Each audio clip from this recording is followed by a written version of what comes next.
The 1968 presidential election came in the midst of the chaos of the clash between those who supported the war and those who were against the war, those who favored the counterculture, those who favored traditional values.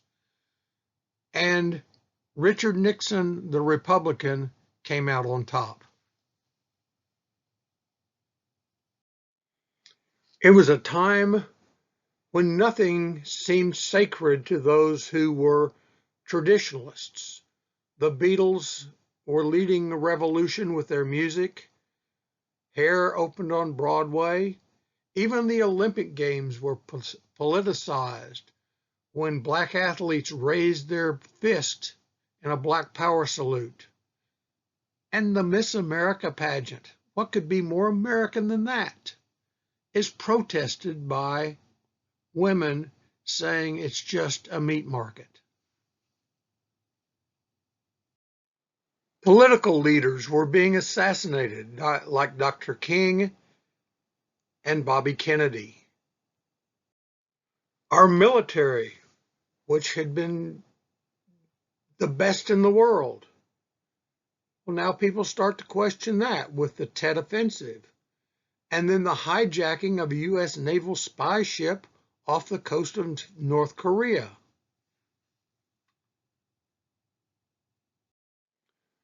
The Democrats couldn't even hold a nominating convention for their presidential candidate without having riots in the street outside the convention and literal pushing, shoving, and fighting on the floor of the convention.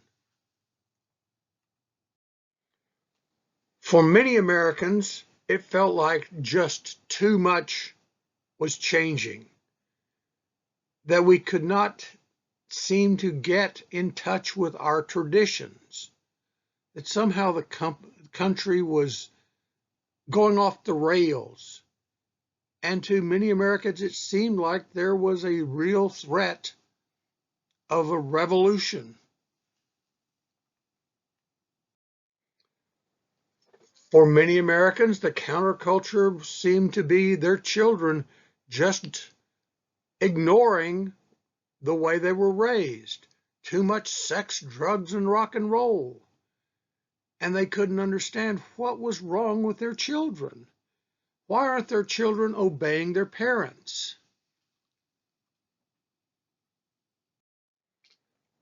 There was the belief among many that America's youth had been corrupted, that they did not respect their elders anymore.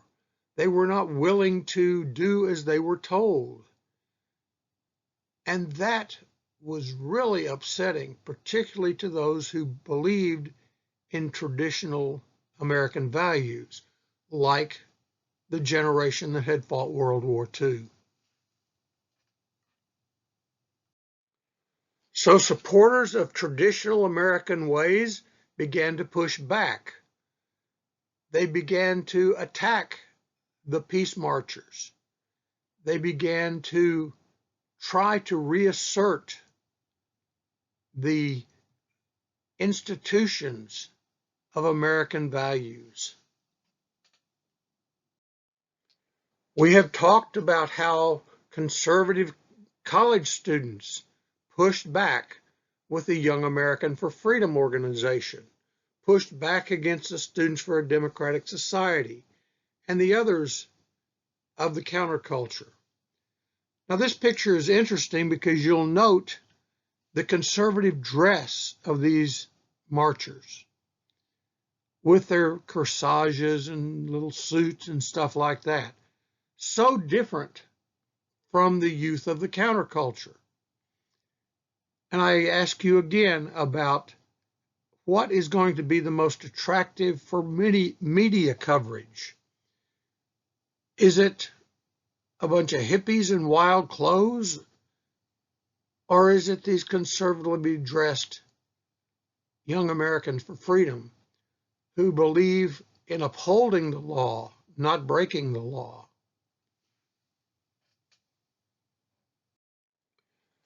That's why Nixon, in his campaign, appealed to what he called the silent majority.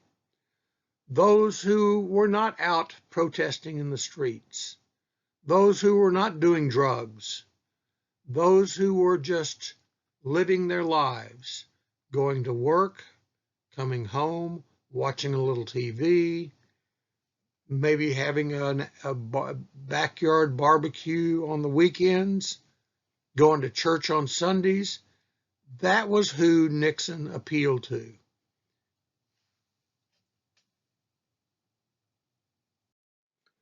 Nixon's critics said that his appeal was to the unyoung, the unpoor, and the unblack, those who resented Johnson's Great Society in trying to help the poor through what they saw as government giveaways.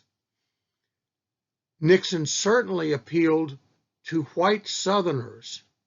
He had a Southern strategy, as he called it, and that was to pull those who had been against integration away from the Democratic Party and into his Republican Party. And he was pretty highly successful. Another thing that helped Nixon win was that 5 Southern states backed a third-party candidate, George Wallace, the segregationist governor of Alabama. That pulled what had traditionally been Democratic votes in the South out from the Democratic column and allowed Richard Nixon to win. You'll notice Texas in this. Look closely, because this is the last time Texas would vote for a Democrat for president. To understand the Nixon presidency, you've got to understand a little bit about Nixon and his mind. Nixon always wanted to have status.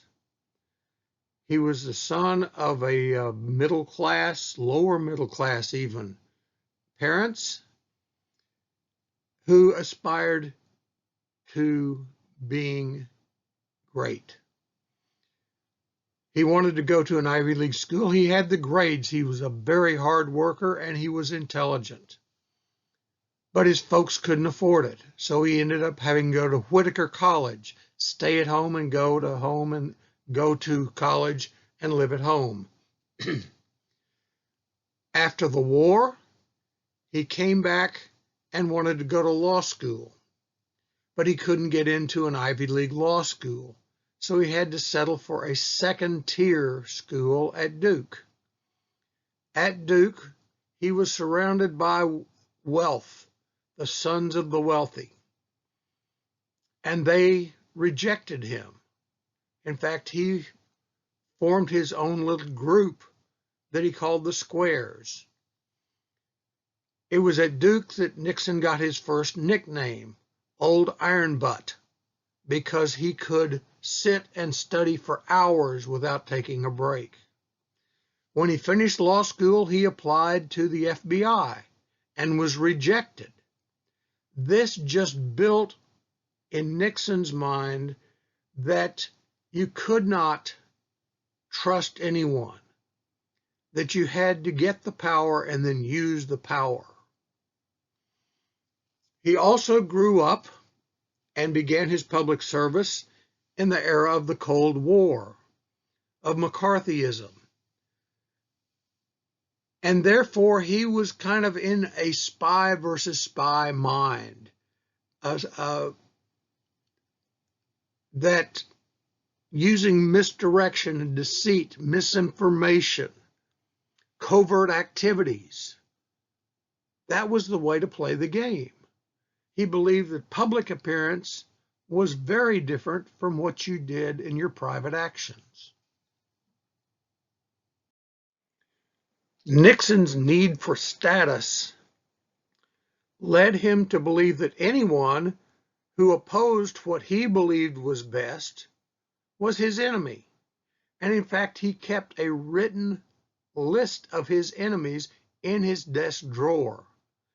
And when he became president, he saw part of his duty as president to find ways to punish his enemies for having opposed him. Nixon believed that as president he was the supreme power, and therefore nothing the president did was illegal. This is part of what got him into trouble, but it also explains many of the actions that he took as president. Things that were not made public, things that were done covertly to try to forward his agenda. For example, he and his attorney general publicly defended breaking the law by wiretapping people that they viewed as enemies of the country. According to the law, you have to go to court and get a warrant before you can wiretap.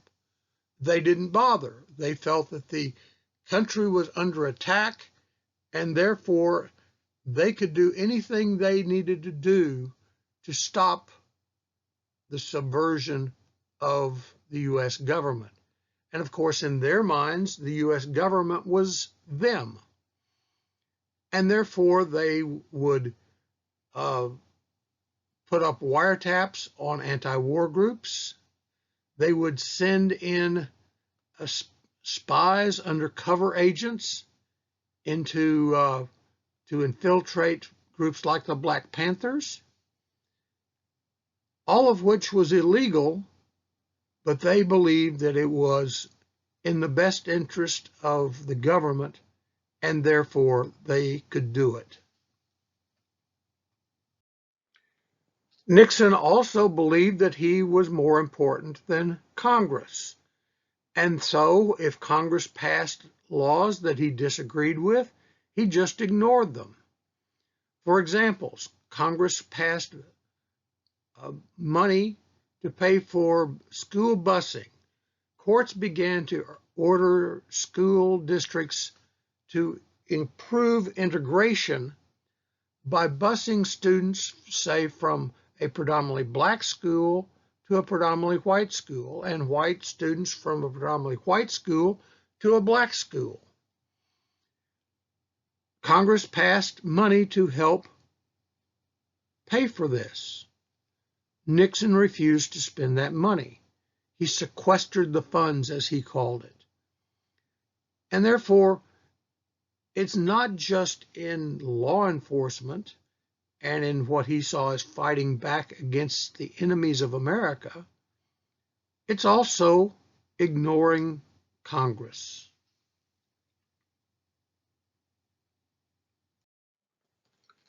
Nixon had a fighter's mentality.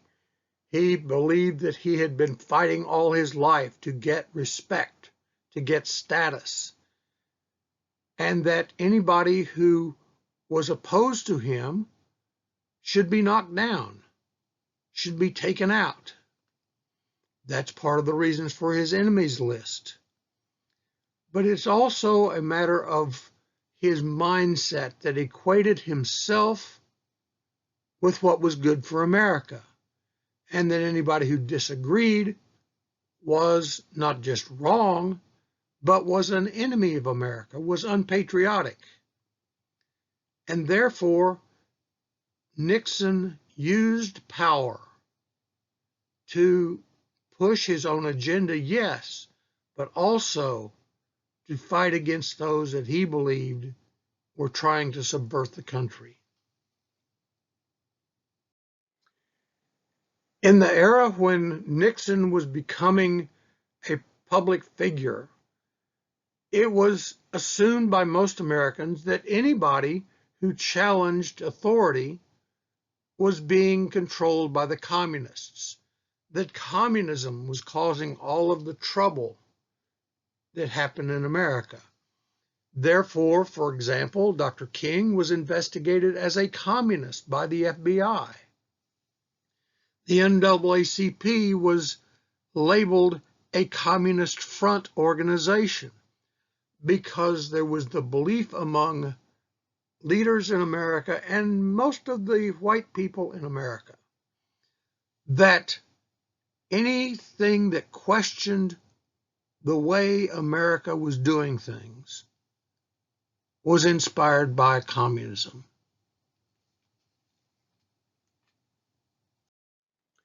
The counterculture created a huge problem for this belief that communism was behind everything that was wrong with America. Both President Johnson and President Nixon had studies done to try to figure out what was wrong with the youth of America. They believed that it was communism, but the report came back and said, no, it's not communism. We cannot find communist influence in the counterculture. So Nixon had to try to figure out, okay, if it's not communism that is subverting our children, that is making them act out like they are, what is it? And his conclusion was drugs. That the kids were out of their minds on drugs. That's the reason they were protesting in the streets and sitting in buildings and defying authority. They must be high on drugs. And therefore, to try to get young people back under control, Nixon declared a war on drugs. Because Nixon saw the problems that were in the streets, the riots and the marches and all that kind of thing, as a result of being high on drugs, he said drugs were a serious national threat. That drugs were the thing that was going to cause the downfall of America if we didn't get a handle on it. And therefore, in June of '71, he declared a war on drugs. And he established and created the Drug Enforcement Administration, DEA, to coordinate all federal anti-drug efforts. Now, those federal anti-drug efforts, however, meant trying to keep drugs from getting to those who wanted to use them. Interdiction.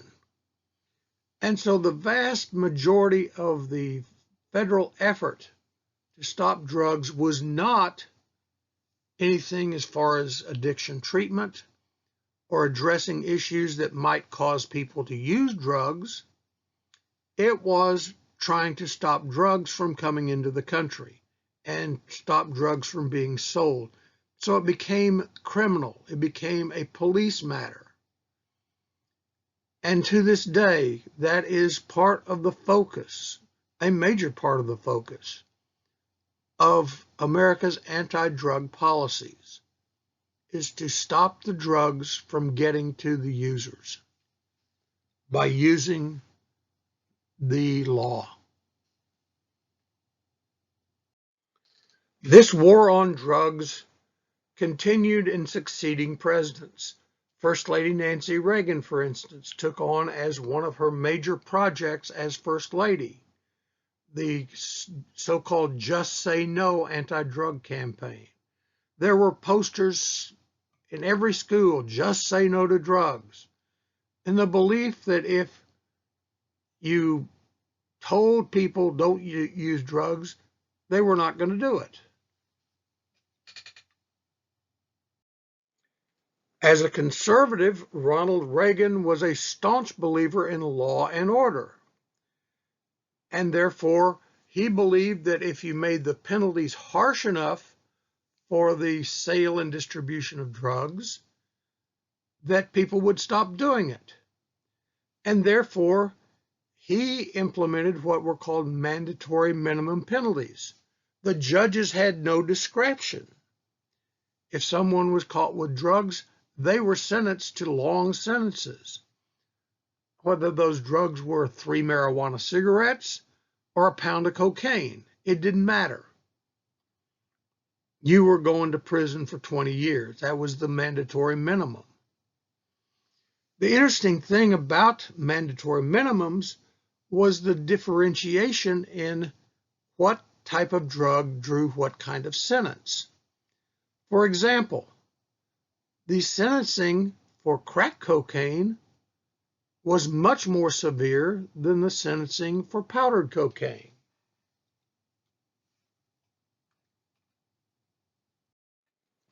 Of course, crack cocaine was a cheaper version and therefore was most prevalent in poor and inner city areas.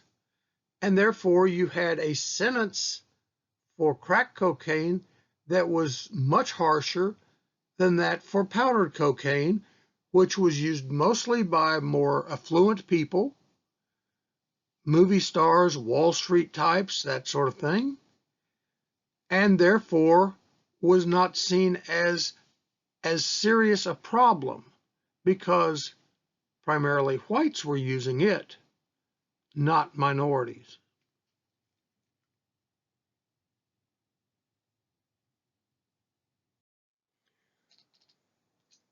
In other areas, the Nixon administration had great success in its foreign policy. It began to negotiate, not just with the Soviet Union, but with communist China.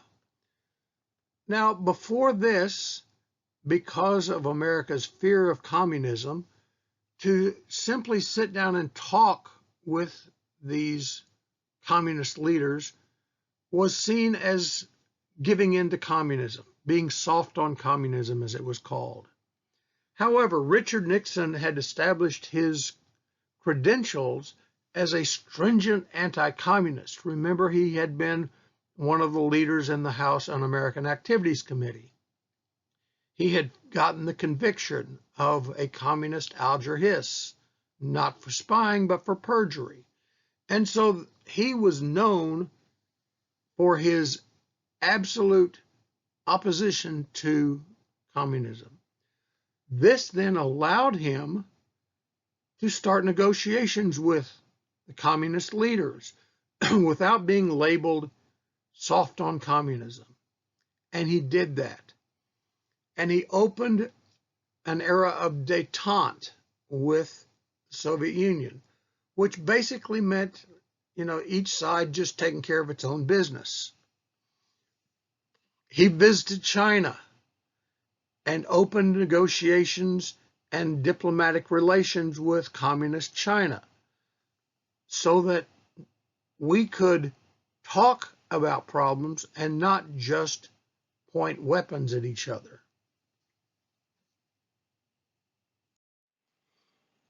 His record on Vietnam was a little dicier.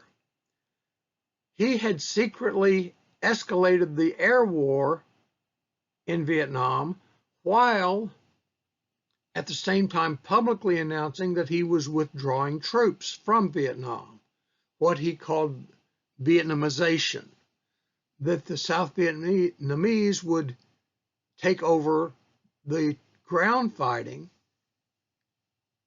as we pulled our troops out.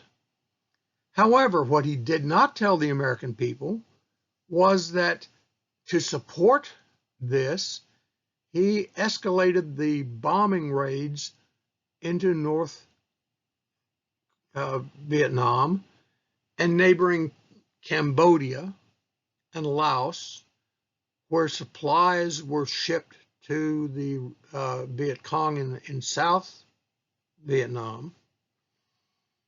He had even ordered secret raids by Army Special Forces to go in and kill communist leaders and go in and try to disrupt the supply chain through Laos and Cambodia. That was all done in secret, but the pressure continued to mount to get out of Vietnam. So at the same time, he was having his diplomats negotiate, trying to find a way to withdraw our troops. Finally, in Paris, an accord with North Vietnam was reached that basically said that both sides agreed to stop fighting and that North Vietnam agreed not to invade the South anymore. And so the Paris Accords basically ended America's involvement in Vietnam.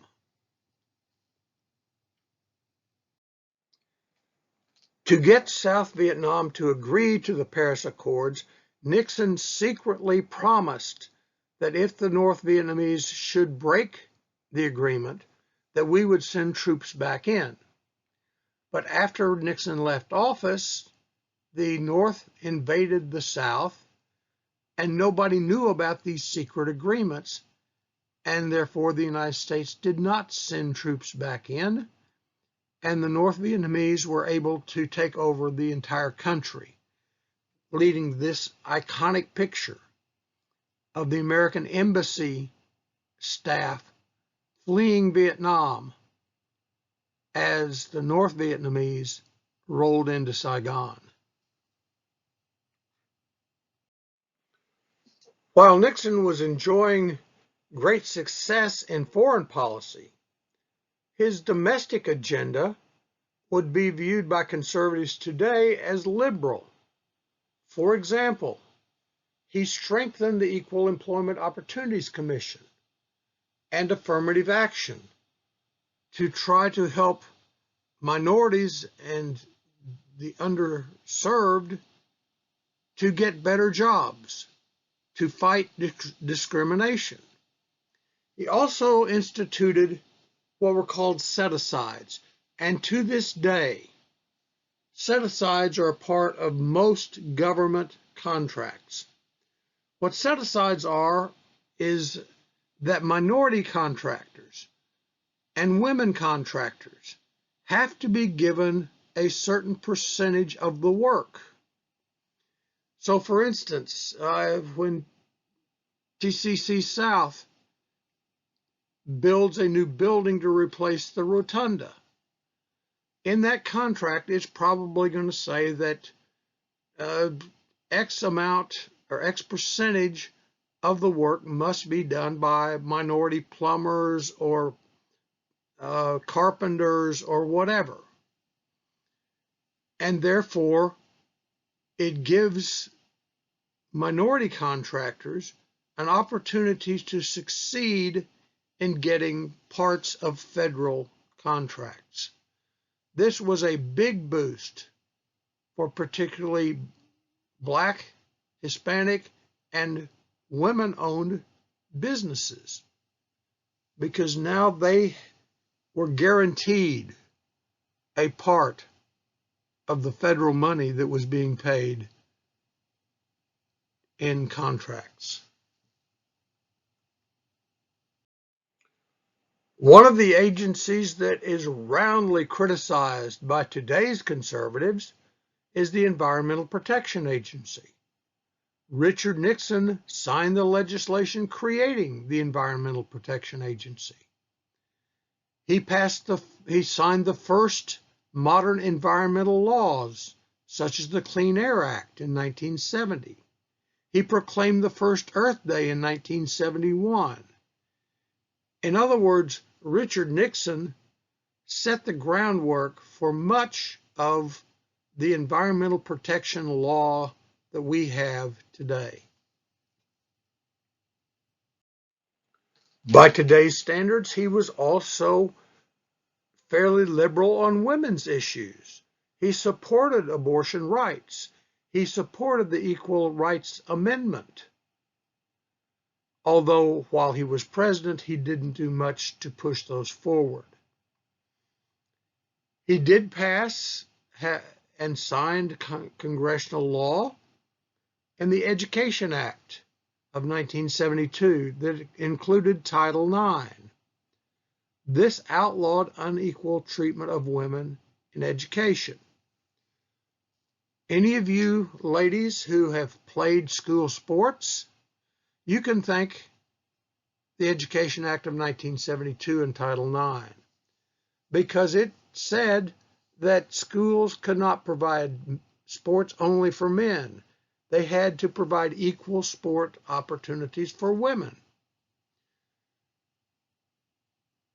This Title IX also dictated that academies like Texas A&M could not just allow men in the Aggie Corps. Now, back in that day, you had to be a member of the Aggie Corps to be in the Aggie Band. This outlawed that, so that now women could not only be members of the Aggie Band, but also a member of the Corps of Cadets. And in fact, I believe it was last year, a woman was the head of the Corps of Cadets at Texas A&M. That's all thanks to Title IX of the Education Act of 1972, signed into law by Richard Nixon. Coincidentally, he was also president when Roe v. Wade, giving women the right to choose to have an abortion, was issued in 1973.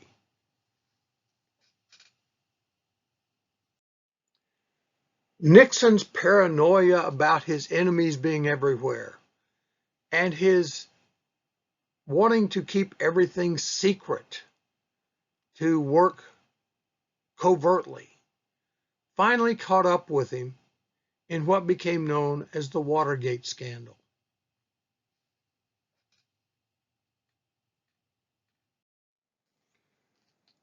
During the presidential campaign of 1972, many of Nixon's employees, both in the White House and in his campaign, organized a spying campaign against the Democrats.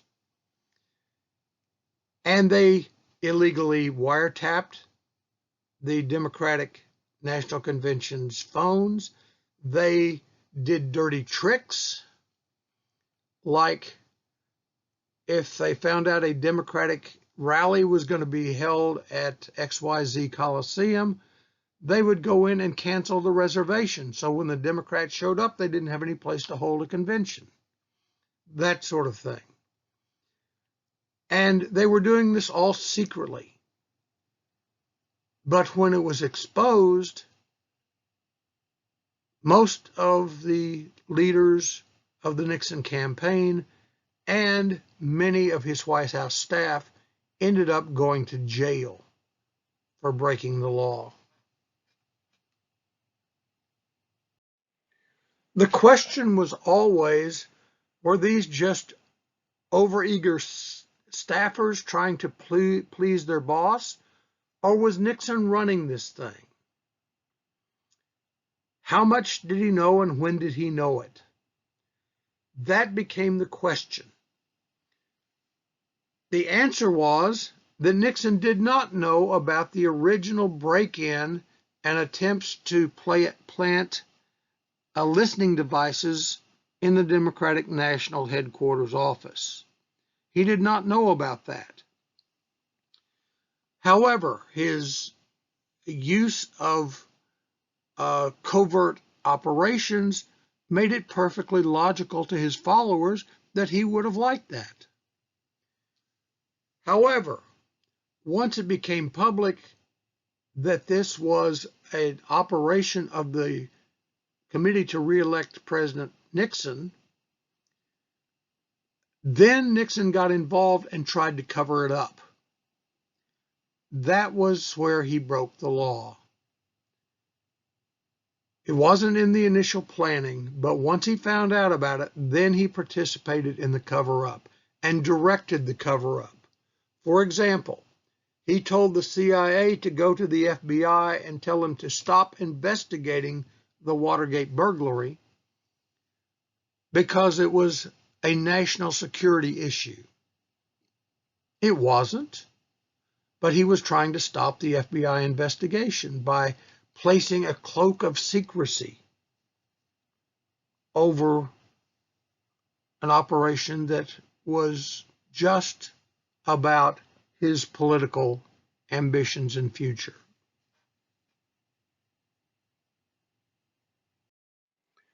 This video explains what happened at the Watergate and how Nixon became so involved in it and entangled in it that ultimately he was forced to resign the office of the President of the United States, the only president who has ever resigned.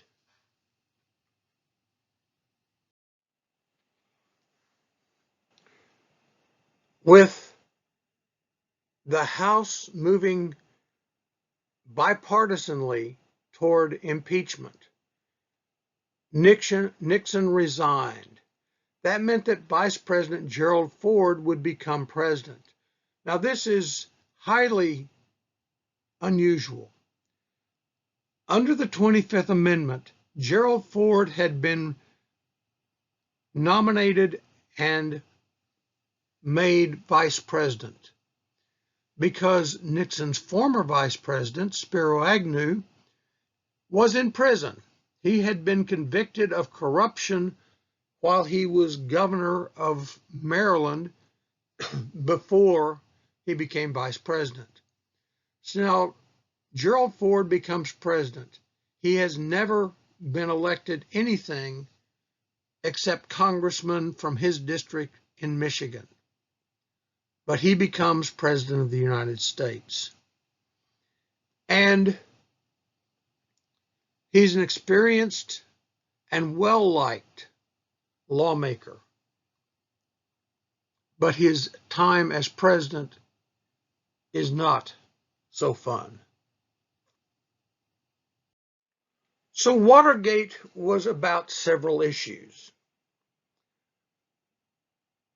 It was about whether the president was above the law.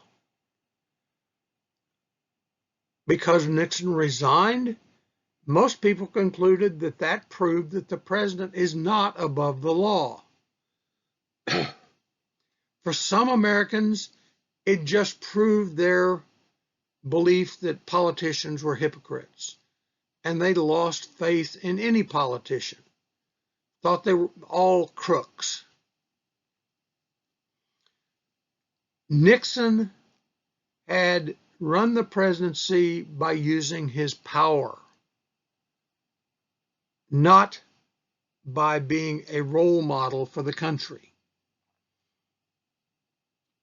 It raised the question of which is the best way to run the country.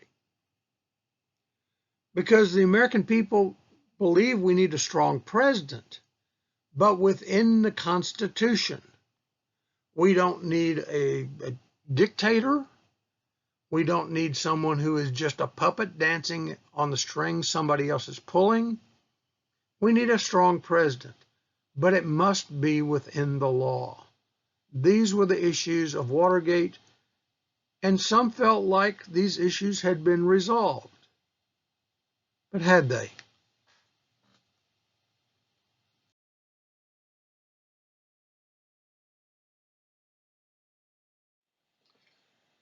So now Gerald Ford is president of the United States.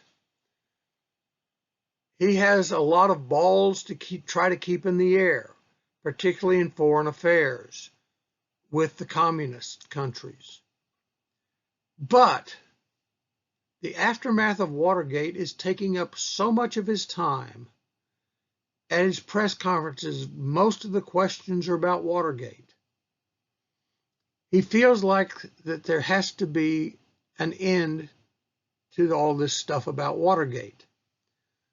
So he grants a presidential pardon to Richard Nixon, meaning that of all of the people who broke the law as part of Watergate, Nixon is the only one who does not go to prison, who is not convicted of a crime. However, President Ford paid a dear political price for his pardoning of Richard Nixon, because to some it looked like a political deal. I become president and I agree to let you off the hook. There's no evidence that there was a deal, but that's the way it appeared. And so when Gerald Ford ran for the presidency on his own, he lost.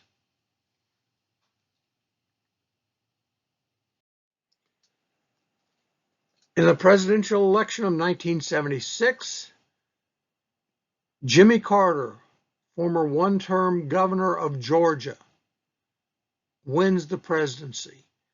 And he wins it by running as an outsider, saying, I didn't have anything to do with any of this Watergate stuff on either side.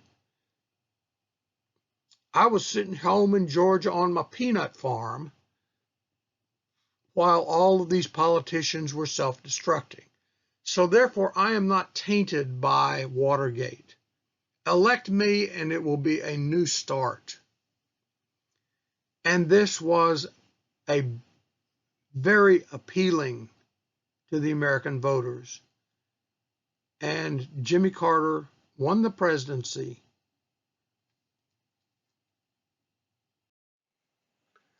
However, Jimmy Carter inherited an economy that was in trouble, had begun to decline during the Nixon years, and it crashed during the Carter presidency. The wages for the average American began to fall sharply.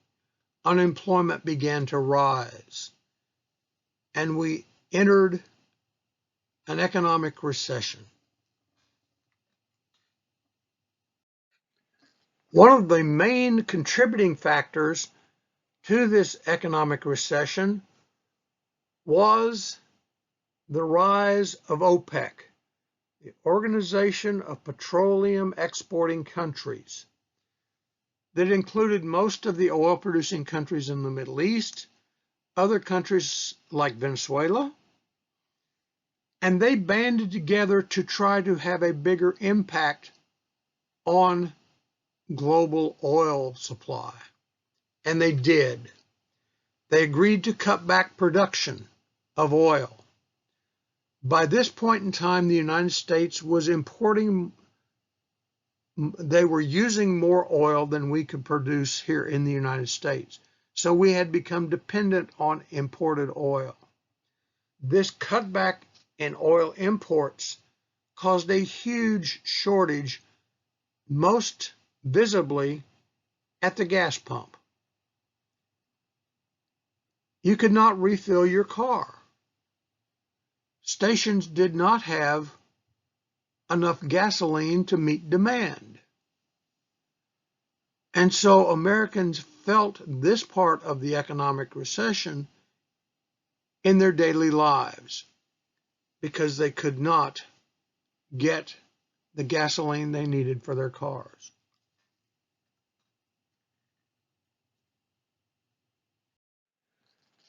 And if a gas station did get a supply of gasoline, word got out quickly and you would have lines of cars all around that gas station trying to get gas. Carter tried to fight back against this, putting a maximum purchase, say, of 10 gallons on any individual car. He put in a form of rationing, alternating days, that if your license plate ended in a even number, you could only buy gas on even days. If it ended in an odd number, you could buy gas on odd days, trying to deal with this shortage of gasoline. But it didn't work.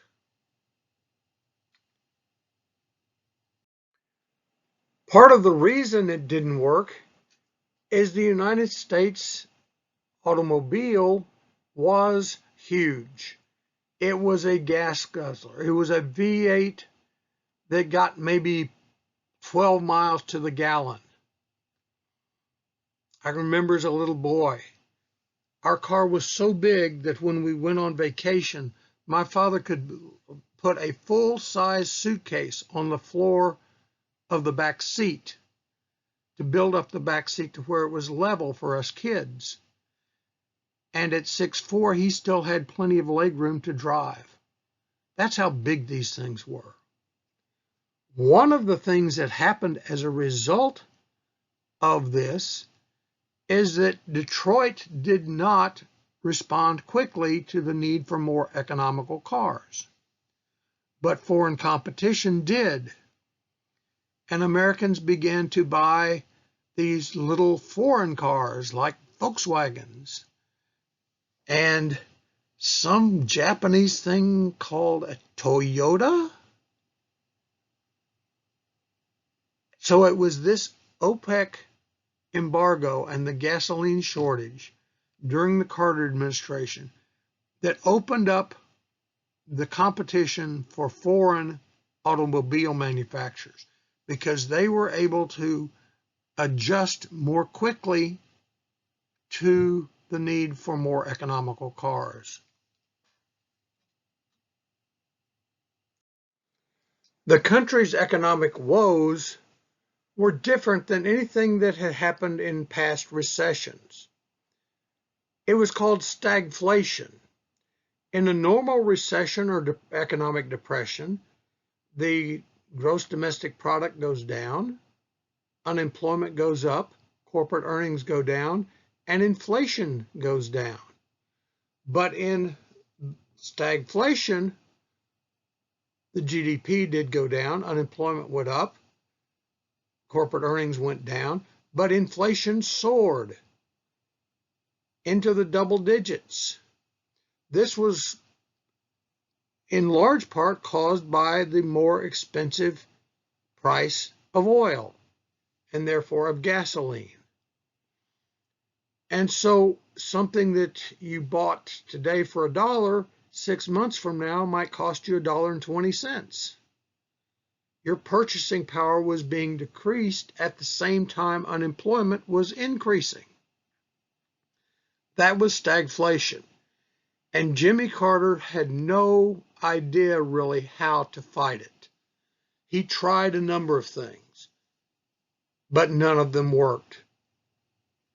And the country continued to spiral downward economically. And partially because Franklin Roosevelt had set in the minds of the people that the government is responsible for taking care of problems with the economy, Jimmy Carter got the blame. It was not all his fault. He tried a number of remedies, but none of them worked, and therefore he was thought by the American people to have failed to turn the economy around. In the midst of stagflation, people began to rebel against having to pay taxes. You had the tax revolution start in California, where the legislature refused to reduce taxes, and therefore through referendum, petition and referendum, the public was able to vote in a law putting a cap on property taxes. This reduced the amount of money that the state of California had to support its universities and its roads and all that kind of thing, and therefore that meant budget cutbacks, which meant higher unemployment. But this is the beginning of what has become a centerpiece of Republican political ideology, and that is taxes should never go up. In fact, there's a pledge that if you're going to get the Republican endorsement for a political office, you must sign that promises, I will not vote to raise taxes. That all started with the tax revolution during the Carter administration. Perhaps the biggest accomplishment of the Carter administration was that he brought the head of Egypt and Israel together in a conference at the presidential retreat at Camp David. And there he held them virtually hostage and acted as a mediator, trying to get them to come up with some kind of plan for peace in the Middle East. Jimmy Carter was a Baptist deacon. He had studied the Bible carefully. He was very familiar with the history of the Middle East and the history of the animosity between Jews and Arabs. Now, at this time, Egypt was the leading Arab country of the Middle East. In fact, they had lost a war to Israel. And so to get the leaders of those two nations together and to pound out an agreement that set a guideline for how peace could be achieved in the Middle East between the Arabs and the Jews was a remarkable accomplishment. And with the Camp David Accords, Jimmy Carter got that done. But while the Paris Peace Accords may have been a big achievement for President Carter, the Middle East also caused him his greatest failure. In Iran, the people had risen up and overthrown the Shah of Iran, a dictator that we had put in place back in the 1950s because he was pro-American and anti-communist. And we had supported him with all kinds of military help.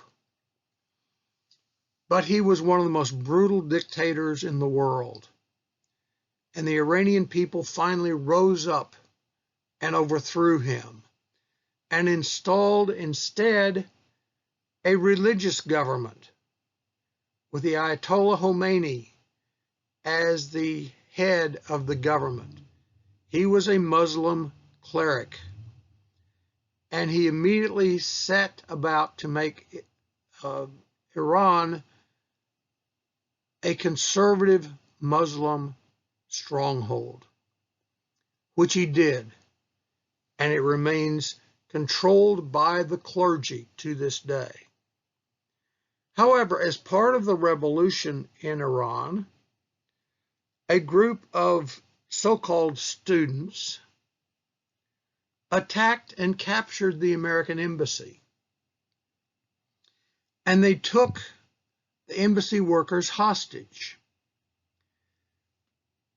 Jimmy Carter then had to try to figure out how to get those Americans out alive.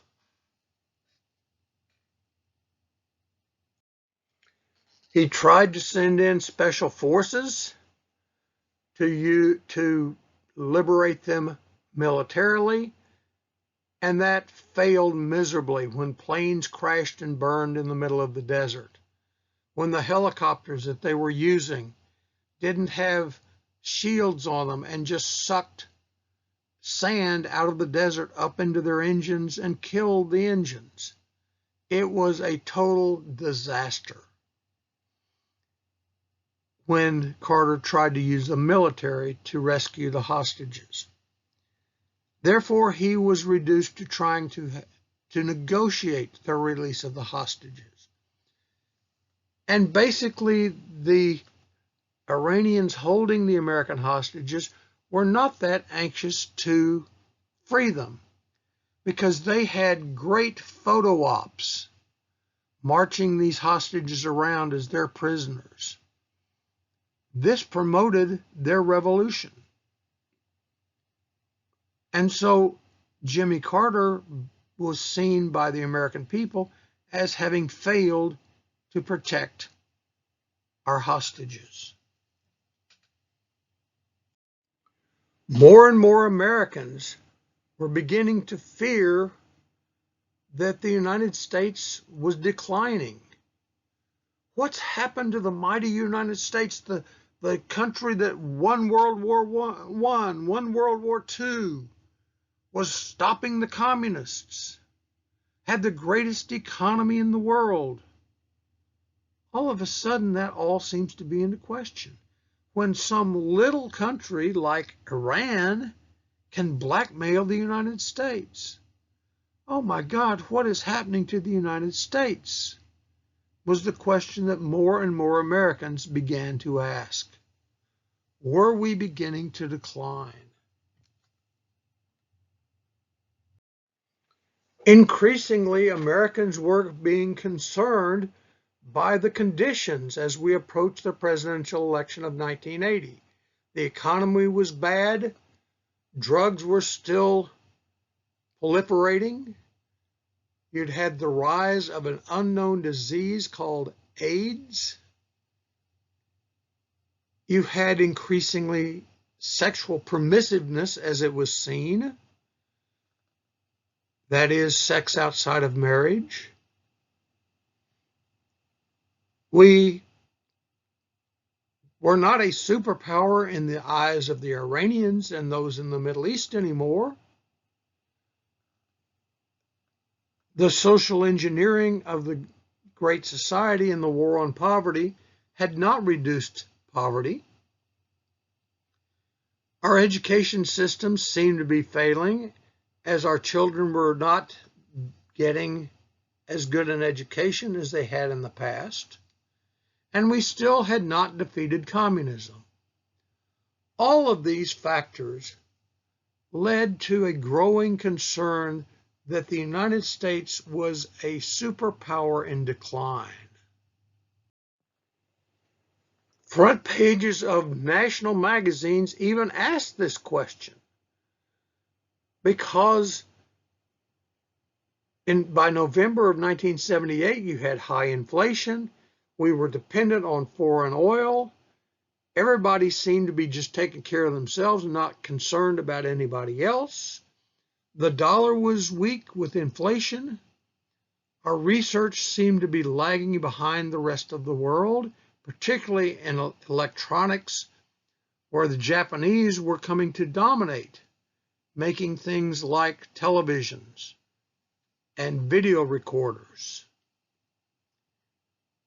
And generally speaking, the country did not feel like it was coming together to face these crises. It felt like a country of people just looking out for themselves. In other words, Americans felt like that the United States had lost its edge, was in a malaise. And in fact, Carter gave a speech which he basically said to the American people, hey guys, you got to get your act together out there. The government's not going to solve this for you. Well, the American people didn't want to hear that. They saw it, they called it his Malaise Speech. That was all doom and gloom. He had intended it to be a pep talk to rally Americans to do better. But they saw it as an accusation that they were the ones causing the problem. And against this background, Jimmy Carter ran for re-election in 1980.